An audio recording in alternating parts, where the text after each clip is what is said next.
L'UBB va-t-elle marquer l'histoire en inscrivant à son palmarès le premier trophée majeur de son histoire? On va en parler juste après le générique.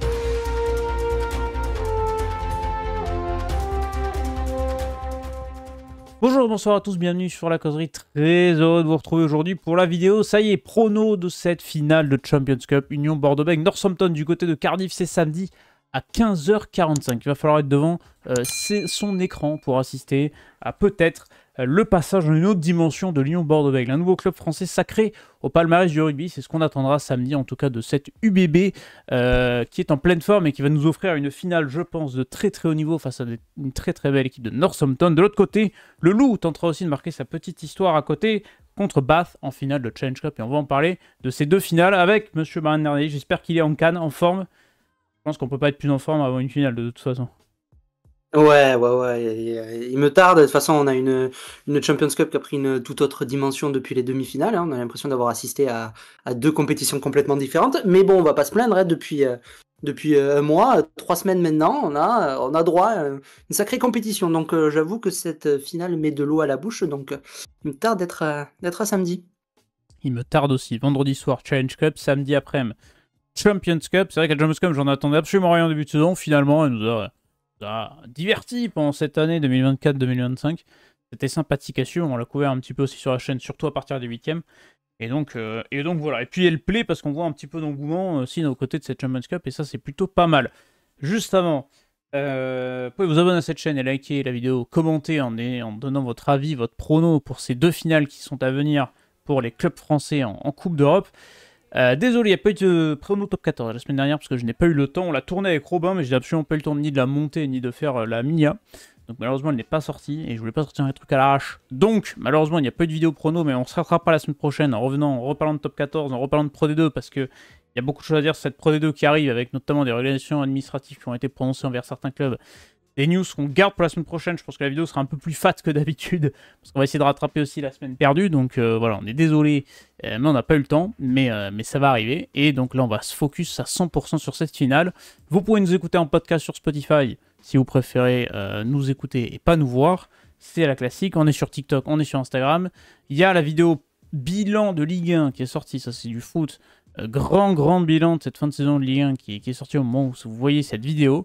Nous, on est le 20 mai au moment où on tourne la vidéo. Donc, évidemment, on n'a pas peut-être toutes les infos, toutes les compos, évidemment, parce qu'elles sortiront beaucoup plus tard. Et on est parti, donc, pour cette finale de Champions Cup. Après cette intro beaucoup trop longue. On va débuter avec UBB Northampton et on finira par Bath contre le Loup du côté de Cardiff.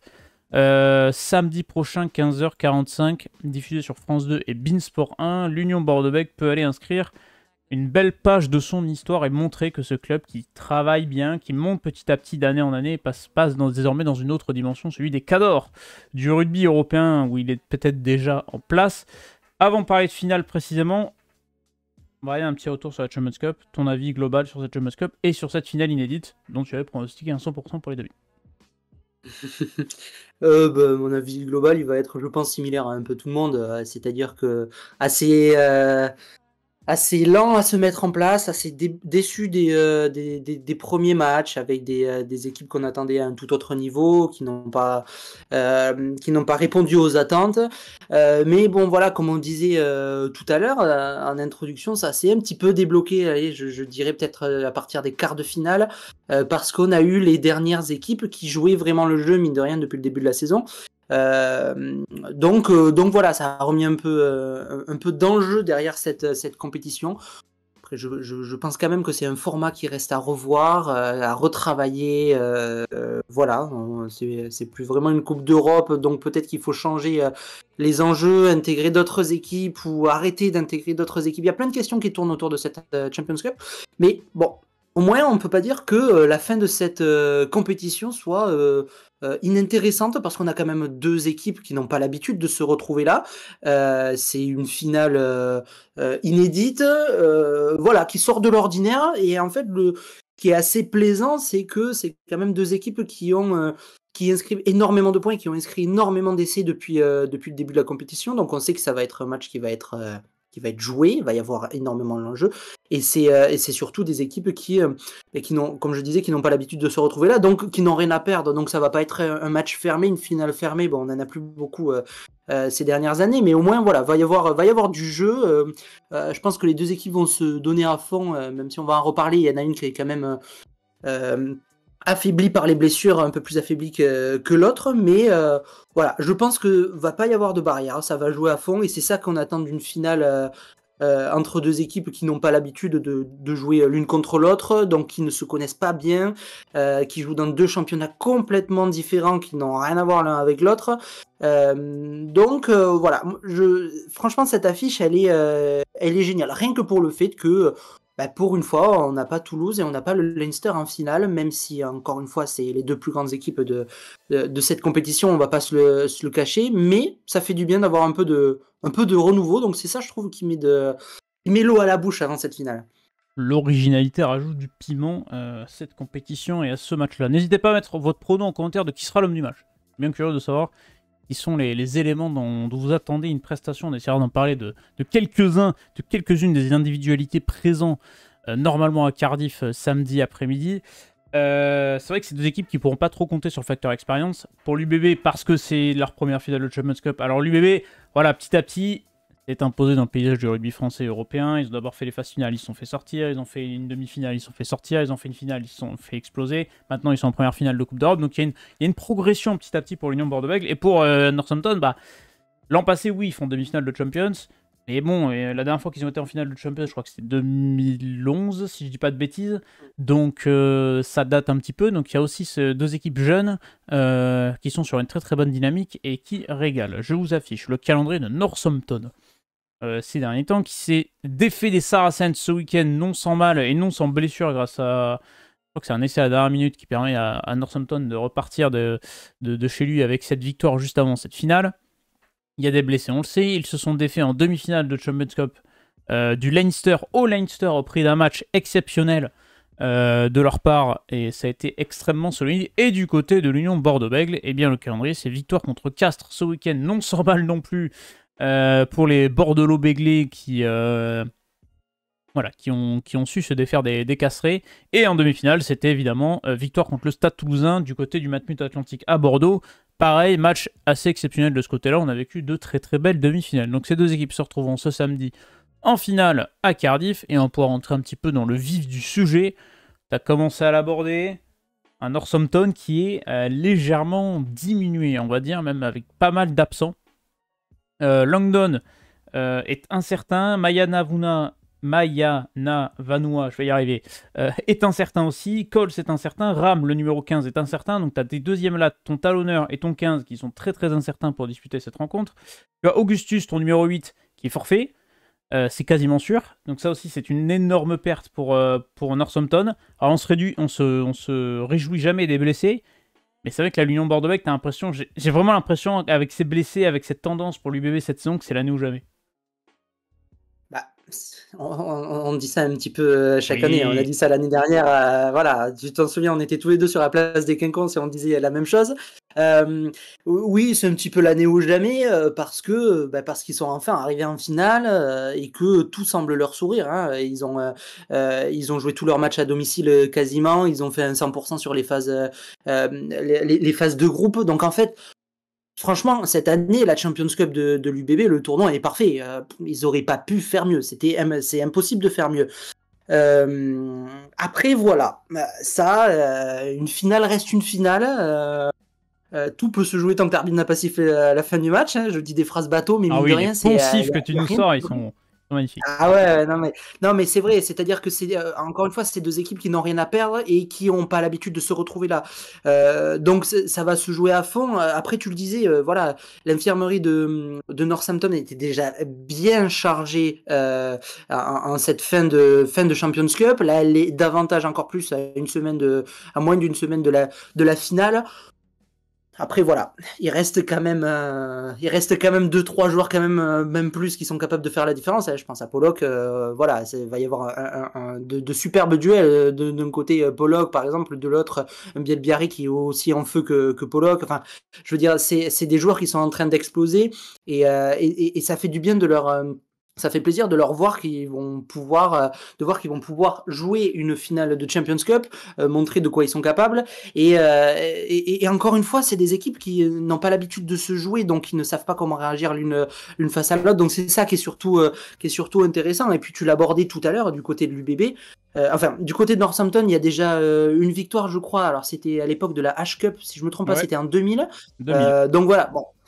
On peut pas dire non plus que le facteur expérience va jouer du côté de Northampton non plus, mais en tout cas du côté de l'UBB, c'est quand même un match qui peut, comme tu le disais, leur permettre de changer de dimension, hein, parce que effectivement c'est une équipe qui progresse depuis longtemps, hein, depuis plusieurs années, elle est en constante progression.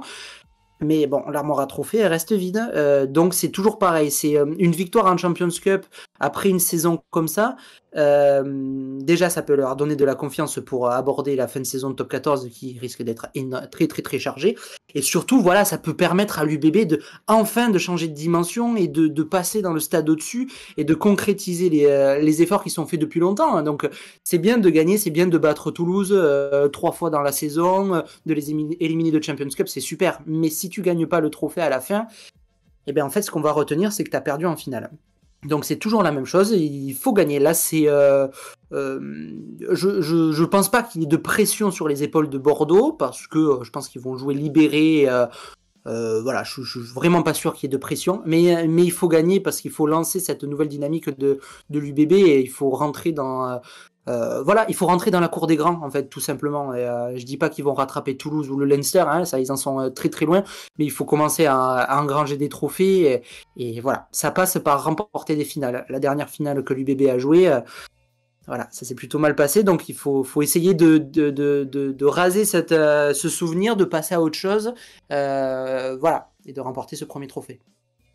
D'ailleurs, en parlant de la finale de l'an passé, il y a eu, j'ai écouté le petit bureau ce matin tranquillement en replay. Émission très sympathique et très qualitative forcément, et Clément Combes, ou Combe, je ne sais absolument pas comment on prononce son nom de famille, je m'en excuse, avait balancé une infographie qui était assez importante, c'est pour ça que je la compare à la finale de l'an passé, c'est qu'il comparait au même stade de la saison le temps de jeu du 15 de départ qui est aligné par Yannick Bru en demi-finale contre Toulouse au temps de jeu des joueurs de l'an passé à la même période, et en fait tu te rends compte que t'as que 4 joueurs qui ont joué plus de temps de jeu cette saison que l'an passé. C'est Poirot, Caso, Bielbiaré et Lucu. Tout le reste ont joué moins, donc on va arriver beaucoup plus frais. Un Jalibert, par exemple, même qui a fait le mondial l'an passé, va arriver plus frais sur cette fin de saison-là que l'an passé, sachant qu'en plus cette saison il est bon, extraordinaire. Mais on en reviendra sur Mathieu Jalibert. Donc en fait, tu as un UBB qui va arriver beaucoup plus frais à cette période-là de la saison. Ça va être très très important parce qu'on l'a vu, bon, c'était plus tard la finale contre Toulouse de top 14 l'an passé, mais ils sont arrivés complètement cuits et ils se sont fait arracher tout le match contre le Stade Toulousain, qui était en plus un Stade Toulousain extrêmement solide. Mais cette Union Bordeaux-Bègles a su un peu mieux gérer sa saison, va arriver beaucoup plus frais, et ça c'est important aussi de le souligner. Et ça va être un facteur qui va être extrêmement intéressant. Au niveau du stade, je crois que normalement le toit doit être fermé à Cardiff, parce que le stade peut se fermer. Et donc je crois que c'est déjà annoncé que le stade doit être fermé. Donc s'il pleut, on aura quand même un beau match sur le sec, on va dire. Parce que ce sont des équipes qui jouent extrêmement bien et on pourra avoir une finale assez explosive avec pas mal de points et ça peut être intéressant. Pour l'UBB ou pour Northampton, je sais pas sur lequel tu veux démarrer, où on va commencer à regarder un petit peu les effectifs. Je sais pas s'il y a une équipe qui te tente le plus, tu as envie de commencer par laquelle?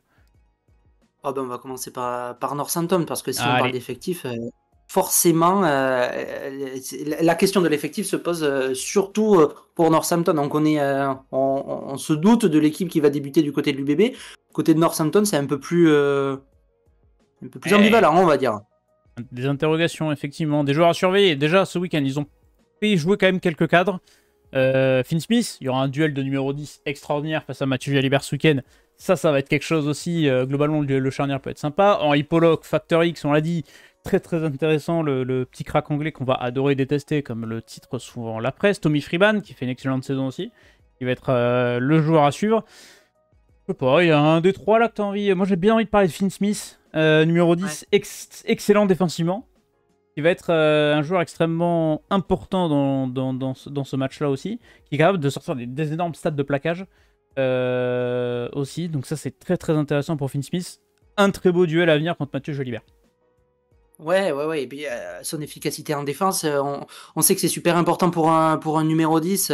La zone du 10 est souvent visée par les attaquants. Donc, c'est quand même important d'avoir un demi d'ouverture qui est solide à ce niveau-là. Et après, forcément, on parle de sa défense, mais en attaque, c'est quand même un joueur qui est capable de, de, de, de lancer les actions à une vitesse assez impressionnante et surtout de faire la différence. Il est rapide, il est vif, il est jeune, mine de rien, ça fait beaucoup aussi. Il a une bonne vision du jeu, c'est un petit peu... voilà, c'est le futur à ce poste, donc en arriver à un tel niveau de jeu déjà si jeune, à 23 ans, c'est quand même assez impressionnant. Et voilà, c'est le genre de joueur qui est capable de te faire basculer une finale, que ce soit au pied, que ce soit voilà, sur une passe décisive, sur une percée. Et justement, alors je dirais pas qu'ils ont les mêmes profils avec Mathieu Jalibert, parce que c'est quand même un peu différent, mais je veux dire, c'est quand même deux joueurs qui risquent d'avoir un rôle à jouer assez important dans cette finale et d'avoir un énorme impact. En fonction de leur forme du moment, hein, tout simplement. On sait très bien que l'UBB avec un Mathieu Jalibert à 100% qui réussit tout ce qu'il tente, ben forcément ça n'a pas du tout la même gueule que quand Jalibert est à côté de ses pompes. Donc forcément ça va être des joueurs qui vont faire basculer la finale d'un côté comme de l'autre. J'espère juste qu'ils seront à leur meilleur niveau tous les deux, parce que vraiment ça va être un duel incroyable. Et puis voilà, hein, forcément on parle de Finn Smith, mais Freeman Oui. aussi, pareil, ça va être un facteur X, pardon. Surtout à ce poste, à l'arrière, c'est quand même un joueur c'est quand même un poste qui est très important dans le rugby moderne, voilà, c'est un petit peu la balance de l'équipe, celui qui est capable de relancer ton équipe, voilà, ça peut tout changer. À voir face à qui il va être sur son aile, mais bon, on a notre petite idée quand même, mais ça risque d'être des duels dans les lignes arrières à chaque poste, quasiment à chaque poste, tu as des joueurs qui sont équivalents, et c'est ça qui est plaisant, mine de rien, c'est que on parle beaucoup des lignes arrières de l'UBB, de la patrouille de France, tout ça. Je suis pas sûr que ça sera si facile que ça de les déborder en finale. Il y a quand même une grosse, on parle beaucoup de l'attaque de Northampton, il y a quand même une énorme défense qui est mise en place. Ça tape très très fort. Donc voilà, c'est des duels poste par poste qui vont être passionnants à suivre. Je sais pas, je sais pas à qui donner l'avantage derrière, peut-être. Je sais pas, c'est difficile. Franchement, c'est difficile. C'est franchement impossible. Peut-être que devant, je mettrais un avantage sur le 8 de devant de l'UBB. Et encore, ça se joue pas à beaucoup de choses. Il y a un 8 de devant qui est quand même très jeune du côté de Northampton aussi, de par les absents qu'il y a. Voilà. Est-ce que ça va jouer d'un côté comme de l'autre? Forcément, pour que derrière il y ait des explosivités et un jeu derrière qui soit phénoménal, il faut que devant ça soit aussi solide. Donc voilà. Bien malin celui qui arrive à pronostiquer cette finale quand même, hein. Oui, ça va être intéressant. À voir si, et ça sera le débat, James Ram sera présent ou non. Son forfait n'est pas encore officialisé. Et on espère quand même pour la beauté de la finale qu'il soit présent pour qu'on ait quand même deux 15 compétitifs. Bon, face à Finn Smith, pour revenir un petit peu, c'est quand même fou, hein, cette génération anglaise qui va arriver. Bon, on les aime pas beaucoup, mais je pense qu'ils ont quand même quelques joueurs talentueux qui commencent à monter en puissance du côté du 15 de la Rose. Mais pour Finn Smith, bah, le duel face à un Mathieu Jalibert, c'est les deux meilleurs 10 cette saison, en fait, j'ai l'impression. Très honnêtement... Au niveau, franchement, au niveau mondial, je pense pas trop me mouiller en disant ça. Oui, ça se joue entre eux et c'est un petit peu France-Angleterre avant l'heure aussi, parce qu'on sait très bien que de toute façon, là, les Smiths en Angleterre nous ont causé assez de tort comme ça. Mais effectivement, c'est deux joueurs qui sont le futur de leur nation, même si Jalibert voilà, a un peu plus de mal à percer en équipe nationale, on l'a vu, il est aussi un petit peu plus âgé. Mais c'est c'est le rugby qu'on aime voir, c'est le rugby d'aujourd'hui, c'est le rugby explosif qui peut partir de rien du tout, d'un ballon cafouillé dans son camp, et il suffit d'une relance, d'un coup de pied par-dessus, comme on l'a vu face à Castres de Jalibert pour relancer le match. Donc forcément, ça va être un duel super attendu. Je pense que eux l'attendent aussi énormément, ce duel, parce qu'ils n'ont pas l'habitude de jouer l'un contre l'autre, étant donné que Jalibert n'a pas beaucoup de feuilles de match avec la France. Donc en fait, je suis même pas sûr qu'ils aient joué l'un contre l'autre, à vérifier. Bah, mais 6 nations cette saison. 6 nations cette saison, ouais. Oui, 6 nations cette saison, effectivement. Mais voilà, c'est le genre d'affiche qu'on aime voir parce que tout peut se jouer sur une individualité comme sur une erreur d'un joueur adverse. Voilà, je pense pas qu'il y ait un score aussi élevé que la finale de top 14 entre Toulouse et Bordeaux. Ça va être très très serré, ça va peut-être se jouer. Il peut avoir des points quand même. Ça peut avoir des points. Ouais, parce non, que mais il va y avoir des points, mais ça va. Ces deux équipes ça sont capables de marquer. À une pénalité à la fin, quoi. C'est deux équipes qui sont capables de marquer des essais qui sortent de nulle part à chaque fois, quand même. Mais bien sûr, mais non, mais ça va être un match à 6 essais de chaque côté. Par contre, l'écart de points, il va être de peut-être 3 points. C'est ça le truc. Donc, vous l'avez compris, samedi, il faut pas être cardiaque. Ouais, il faut pas être cardiaque, surtout pas. Et bon courage à l'arbitre, parce qu'il risque d'y avoir des situations où ça peut se jouer à un cheveu. Exactement, Mathieu Jalibert, qui livre peut-être sa saison référence avec l'Union Bordeaux-Bègles, parce qu'il est juste incroyable, il nous l'a encore démontré ce week-end contre Castres. Finn Smith est aussi extrêmement solide. On a une équipe de Northampton qui marque souvent très très tôt des essais aussi, donc l'entame de match sera ultra importante pour l'Union Bordeaux-Bègles s'ils veulent pas commencer derrière, même si cette saison ils ont montré l'UBB que même s'ils étaient menés au score, ils étaient capables aussi d'avoir ces ressources mentales pour aller chercher quelque chose. Malgré tout, faut quand même pas rater l'entame de match. J'ai envie de dire, c'est un peu impulsif aussi, un peu un peu plat, mais c'est vrai. Surtout contre Northampton. Et puis attention au trou d'air, hein, voilà. Oui. On en a beaucoup parlé cette saison, mais l'UBB est habitué à avoir ces périodes de creux un petit peu. C'est et pour globalement, ça que je leur souhaite pas. En généralité, ils perdent souvent les deuxièmes mi-temps en général. Ouais, voilà, c'est ça. C'est souvent des matchs où ils arrivent à scorer très rapidement, à mettre beaucoup de points en première mi-temps, et en deuxième mi-temps, tu as un passage à vide un petit peu, où ils sont tout simplement remontés. Donc, il faut juste faire attention à ce genre de passage à vide. J'ai l'impression que Northampton en a un petit peu moins de par leur dernier match qu'ils ont joué. Donc, c'est peut-être une équipe un peu plus constante. Un peu plus constante, on va voir ça. Je regarde mes notes en même temps pour savoir si je n'ai rien raté. Oui, c'était une stat qui a été donnée par Mathieu Lartaud lors de la demi-finale contre Toulouse.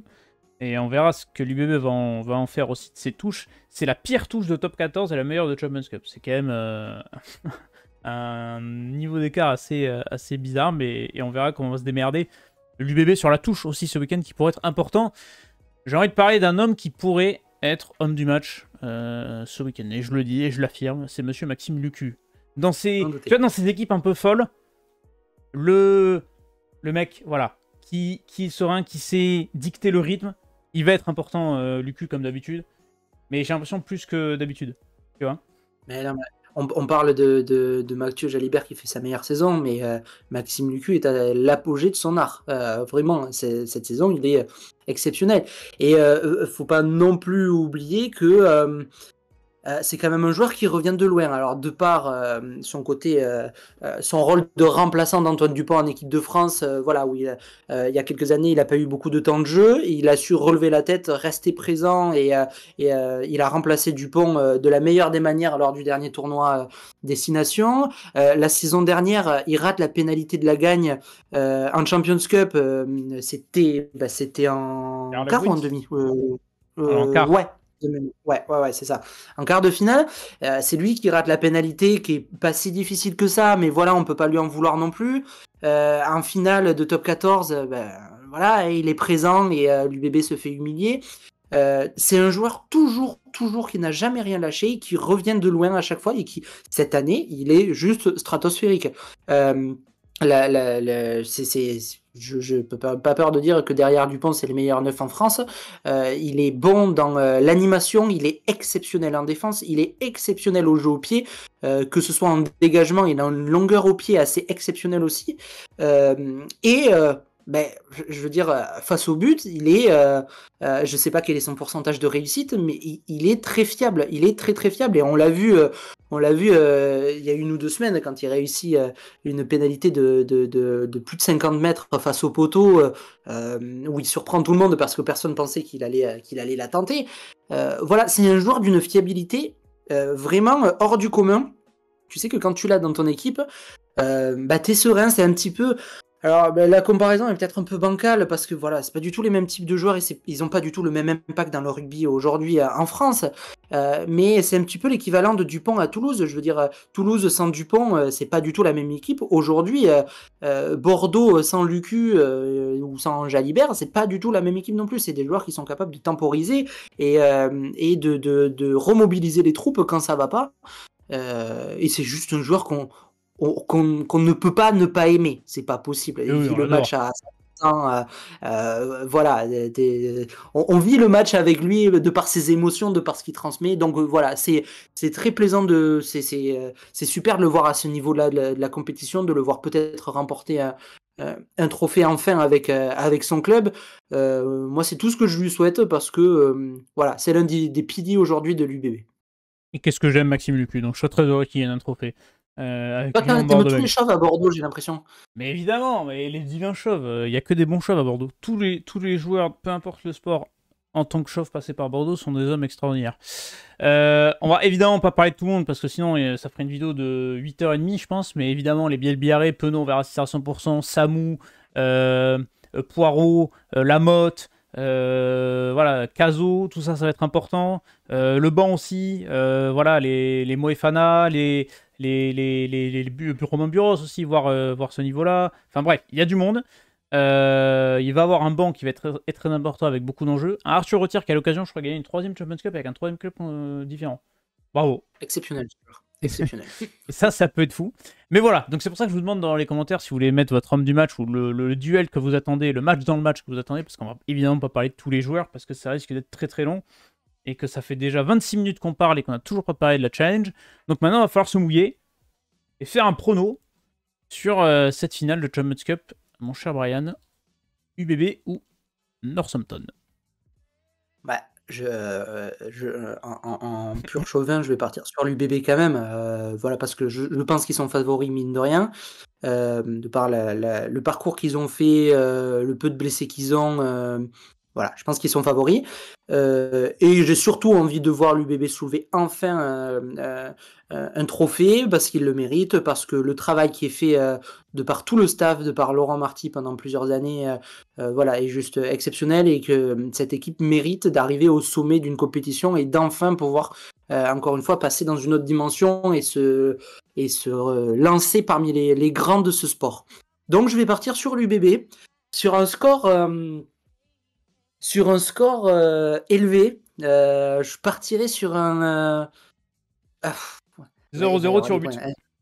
Ouais, voilà, 0-0 tir au but. Non, allez, soyons fous. Un 45-40. J'ai envie de voir des essais. Un Voilà, truc, on veut des points. un match à 6 essais partout. Voilà, où ça plante de partout. Le bordel, c'est ça Si vous qu'on veut. pariez, surtout ne nous écoutez pas parce qu'on a Ah, mais forcément tort. ça, exactement. Ne nous suivez absolument pas. Et si vous voulez parier quand même, pariez de l'argent que vous êtes prêt à perdre et faites attention aux addictions. Alors évidemment, je ne vais pas partir avec des Anglais. Hein, je ne suis pas fou à ce point-là, quand même. Donc je vais Un évidemment match croire nul. un match nul. Écoute, 25-25, ça joue au tir au but sur une pénalité sur un tir au but de Tamei Funa qui doit envoyer une saucée là. Voilà. Hein, Et essaie tu vois de le tambouiller, suspense. c'est ça? Essaie de t'embrouiller. Il sort du stade, il arrive du parking. Et il nous claque. Magnifique. Non, mais écoutez, on va croire en l'UBB. Je pense qu'ils ont l'avantage physique aussi, parce qu'il y a beaucoup de blessés du côté de Northampton. Et même si les joueurs blessés, incertains des Anglais qui seront présents ce week-end, seront peut-être pas à 100%, et je pense que ça peut faire la diff, parce que dans une finale comme ça, j'ai l'impression que l'UBB a passé un cap mental cette saison aussi sur ces matchs à gros enjeux, où ils ont souvent répondu présent, et c'est plus sur les autres matchs, les matchs là où ils sont vraiment favoris, où ils sont parfois un peu passés à côté avec des périodes un peu de trous. Mais sur des gros matchs contre des équipes où il y a énormément d'enjeux, moi je les trouve très solides. Donc je vais croire en une victoire de l'Union Bordeaux-Bègles. Et sachez que sur la place d'un quinconce, les 20 000 billets sont partis en 30 minutes pour la fanzone. Donc Ouais. c'est dire l'engouement qu'il y a à Bordeaux. Et je pense que le potentiel retour d'un trophée dimanche peut être très animé du côté des quais bordelais. Passons à la finale de Challenge Cup, qui est aussi très belle sur le papier. Ça a lieu vendredi soir. Ça sera Bath qui affrontera le Loup. Est-ce que les clubs français peuvent à nous faire un 100% en Coupe d'Europe? Ben, je l'espère. J'espère qu'on aura droit à ce 100%. J'essaie de retrouver le calendrier la Challenge Cup, mais apparemment il ne veut pas s'afficher, donc tant pis. Le calendrier la Challenge Cup, bon, c'est vendredi 23 mai à 21h. Il sera diffusé sur Beansport et France 3. Voilà, comme ça on aura l'occasion de voir 2 clubs français en clair en finale de Coupe d'Europe. Et ça c'est cool. Bath qui va jouer sans Willy Lorenz qui est absent. Voilà. Donc ça c'est à noter parce que c'est quand même un absent majeur du côté de Bath. Finn Russell sera là, donc au moment du toss de l'arbitre, lui il fera un pile ou face pour savoir s'il fera un bon match ou pas. Vous commencez à connaître Finn Russell. Dont 78% des ballons passent par les matchs, lors des matchs de Bath. Donc c'est forcément l'élément central, principal de cette équipe anglaise. Donc vous avez compris sur qui il faut envoyer un bon taureau à la 3e minute pour les Lyonnais, mettre un bon tampon. Vous avez compris sur qui il faut viser. Bref, c'est aussi l'équipe qui joue le moins dans son camp, Bath, et qui joue énormément en touche. C'est 7 pénalités sur 9 en championnat et 2 pénalités sur 3 en Champions Cup de transformé. Donc en fait, c'est une équipe qui va énormément en touche, ça pourrait jouer là-dessus aussi. Ils n'ont pas l'habitude de prendre les points, on va dire, c'est l'équipe anglaise. Face à eux, le Loup, moi je les trouve vraiment solides cette saison. Alors oui, ils ont perdu leurs 2 derniers matchs, mais ça se joue sur des problèmes de réalisme, je pense, pour Lyon. Et s'ils les règlent, avec un Couillou, avec un Ninashvili qui va disputer son dernier gros match avec le Loup, parce qu'il partira en fin de saison, avec Berdeux, avec Guillard, ils ont quand même des éléments pour aller titiller le potentiel champion d'Angleterre en titre. Ouais, et puis voilà, à chaque fois les défaites de Lyon, ça se joue à pas grand-chose. On voit que c'est pas une équipe qui se fait souvent dominer. La stat, En tout cas, ouais. La stat du ouais, match, quand même, vas-y, je te laisse me la sortir. ben, c'est quand même le nombre de pénalités concédées par le Loup sur le secteur de la touche, en particulier sur les ballons portés, c'est 5. Et je viens de le dire, Bath va très très très souvent en touche. Donc ça pourrait jouer là-dessus. Voilà. Ça peut se jouer là-dessus. Ça peut se jouer là-dessus. Ça va être une finale. Ça va se jouer déjà à rien du tout. Mais effectivement, tu t'en parlais tout à l'heure, le duel Russell-Berdeux, il Sympa. risque d'être exceptionnel aussi. Ah ouais. Et puis du côté de Lyon, Berdeux, c'est aussi un joueur qui est capable de faire la différence de par sa vision du jeu qui est assez exceptionnelle. Je vais quand même mettre une petite pièce sur Toulon parce que Sur Lyon. Arrête de confondre Lyon et Toulon, ça y est. Il me l'a déjà fait une fois. C'est les couleurs, c'est toujours pareil, c'est con de couleurs là. Non, oui, sur Lyon, parce que la dynamique dans le jeu courant est quand même loin d'être mauvaise. Et puis, il faut pas partir du principe que si en top 14, ils font pas partie des 3 meilleures équipes, et ben, ils n'ont pas leur place à jouer en finale de Championship, de Challenge Cup, parce que c'est pas du tout la même compétition. Et justement, en Challenge Cup, ils ont montré un autre visage. Donc moi, je pense que ça va le faire pour Lyon. Ça va pas être facile. Ça risque de taper fort face à Basse, mais il y a de la place et ce serait dommage. C'est comme l'UBB, ce serait dommage de passer à côté parce que voilà. Encore une fois, il y a moyen de faire quelque chose cette saison. Exactement. Donc, moi aussi, je vais mettre une petite pièce sur le Loup. J'aime beaucoup cette saison. On était très sceptiques. Je me rappelle quand on a fait la tier list de fin de saison passée, quand on avait fait le bilan du Loup, on n'avait pas trop compris où ça allait, on comprenait pas trop quel était le projet, machin. Et puis là, ça s'est débloqué cette saison. On sent que c'est beaucoup mieux, que c'est beaucoup plus en place. Et il y a des joueurs magnifiques dans cette équipe du Loup. Je suis en train de regarder. Parce que j'ai un petit doute. Oui, ils gagnent la Challenge Cup en 2022. C'est la dernière fois que les clubs français ont fait doubler, je crois, dans la compétition, Champions plus Challenge, il me semble. Ouais. Donc, Belle occasion. ils connaissent cette compétition, donc c'est pas nouveau pour eux. Voilà. Et puis, encore une fois, c'est une équipe qui tient la route, mais qui tient la route depuis de nombreuses années maintenant. Donc, moi, je pense elle a toutes les chances de remporter la compétition. Et bah, pour la petite stat, c'est leur première finale depuis 2014. Eux qui ont disputé en tout 4 finales, qui n'ont gagné qu'une, c'était en 2008. Voilà pour les stats de cette Challenge Cup. Pièce sur Lyon également. Un week-end 100% français gagnant. Vous avez donc compris qu'on va porter la poisse et qu'on va prendre un karma monstrueux. Hop là, on se met avec le Loup. Tac, sur les pronos, c'est bon, c'est fixé. Eh ben, je crois qu'on a tout dit. Au bout de cette demi-heure, un peu plus de vidéo, est-ce que tu as des points à ajouter sur n'importe quelle finale qu'il soit, ou je crois qu'on a un peu tout, globalement tout dit? Ah bah, écoute, on a tout dit, qu'est-ce qu'on peut rajouter? Que si l'UBB s'impose, on risque de demander une statue de Maxime Lucu et de se présenter aux prochaines présidentielles.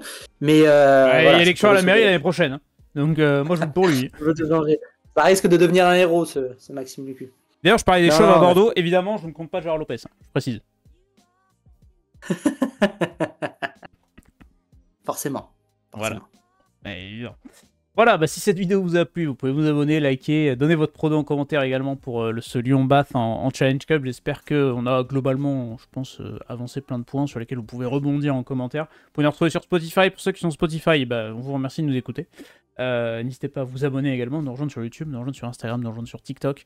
Je l'ai dit, il y a les bilans de fin de saison de foot qui vont commencer à arriver petit à petit avec une finale de Ligue des Champions aussi dont on va parler prochainement. En rugby, il y a le top 14 qui va longuement nous occuper de manière assez sympathique le reste des semaines. Peut-être qu'on fera une petite vidéo lundi si l'UBB et Lyon l'emportent pour débriefer ce week-end parce que ça peut être très très intéressant aussi. Donc n'hésitez pas à vous abonner et mettre la petite cloche pour nous suivre.